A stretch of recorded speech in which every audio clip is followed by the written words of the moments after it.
শিমুল গাছের ভূত। শিমুল গাছটায় বেয়ে বেয়ে উঠেছে।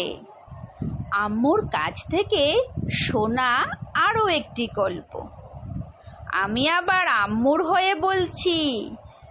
আমাদের বাড়ির বর্ণনা আগেই দিয়েছি। বাড়ির পাশে যে জঙ্গল ছিল তার থেকে একটু দূরে একটি ধান ক্ষেতের মাঝে ছিল দুটি বড় শিমুল গাছ। এর আশেপাশে কোনো বাড়ি ছিল না। শিমুল গাছ ছাড়া আর কোনো গাছও ছিল না। এবারের গল্প সেই গাছকে ঘিরে। আমার বয়স তখন 11 কি 12 হবে। সে সময় আমাদের গম চাষ করা হতো। যখন গম খেতে বোনা হতো তখন চারা গজানোর আগ পর্যন্ত পাহারা দিতে হতো। কারণ পাহারা না দিলে সব গমগুলো সকালবেলার পাখিরা খেয়ে ফেলতো।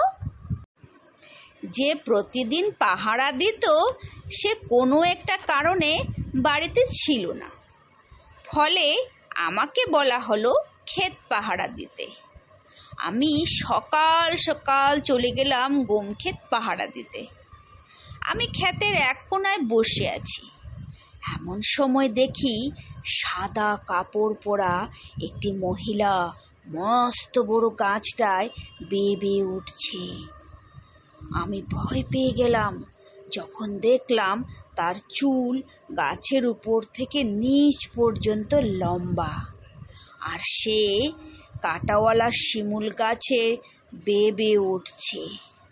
কেননা এত বড় চুল কোনো মানুষের হতে পারে না, এবং কাঁটাওয়ালা গাছে মানুষের পক্ষে অনায়াসে ওঠা সম্ভব না। আমি অজ্ঞান হয়ে গেলাম।